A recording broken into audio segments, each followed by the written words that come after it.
Hi, my name is Alicia Hossein, and this is my Calm 101 Persuasive Speech, my fake audience because we're on quarantine, and my 4 note cards. So the director of the New York State Office for Child and Family Services said, "We could send a juvenile to Harvard for what we pay to incarcerate." That's pretty sad when we'll spend $200,000 of taxpayer money on sending a kid to prison before we even rehabilitate or treat him. This system is not equipped for the fair treatment of juveniles, therefore we should not be transferring our kids into the adult court systems. Over the years, I've seen kids in my community getting certified as adults at an alarming rate. These kids will sit in our adult detention centers, no bail, before they're even convicted of a crime. I've also spoken with numerous peers of mine who were sent to prison when we were teenagers and the residual effects it's had on their lives. So first we'll go over the juvenile justice system and the purpose it was in place to serve, as well as next examining how juveniles are treated when they're transferred into the adult system. And last but not least, we're going to go ahead and discuss how we can still hold these kids accountable. We're not going to let them off the hook, but keep them out of our adult court system. So Rachel Garber of Cedarville University writes, "Should the primary goal of juvenile justice be to protect the community from juvenile criminals? Or should it be to help juvenile criminals become law-abiding individuals who will contribute to society? Isn't that the purpose of the justice system in general? To reform, to become members of society?"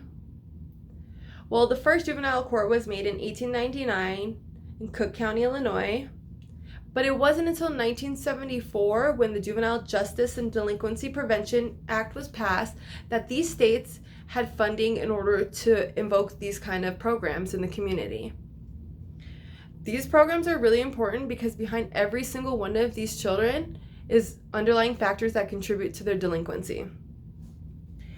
These kids are categorized under 4 risks: individual, peer, family, and community.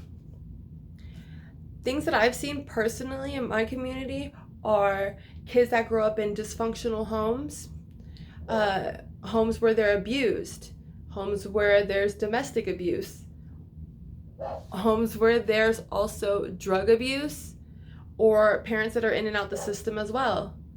Some of these kids even are abandoned or homeless purely on survival. Sometimes they're in poverty and they're hungry. They have a lot of brothers and sisters, mental health issues. These are kids that grow up in communities mostly with high crime rates and also a lot of gang influence. Which brings me to the next point. A lot of people will say that they should know right from wrong. Well, if we turn to science, it is a fact that the human brain is not fully developed until your early 20s. Meaning, even though they know right from wrong, they're still not fully developed. The last part of our brain to develop is the frontal lobe. So those of you who are not proficient in the functions of the brain, I'll go ahead and run it down. The frontal lobe is the part of the brain that actually helps you when you're making decisions, risk management in making those decisions, as well as impulse control and the ability to understand the consequences of your actions. Power states in his book, Cruel and Unusual Punishment, that adolescents are generally forced to rely on emotional centers of the brain rather than the underdeveloped frontal lobe, thereby functioning more so on impulse than strategic decision making. Meaning, even though they're making the same decision, these juveniles are less culpable than adults when assessing and making the decisions. Also meaning, these kids are more amenable to treatment and rehabilitation. So now that we know the purpose of the juvenile justice system, we will go ahead and move on to how these juveniles are treated when they're transferred to the adult system. So first thing I would like to go over is these kids will get sent to the adult court system, are going to go ahead and get incarcerated with adults in prison. So the dangers that lie behind that are, for one, abuse. Abuse from guards and inmates, sexually and physically, mentally even.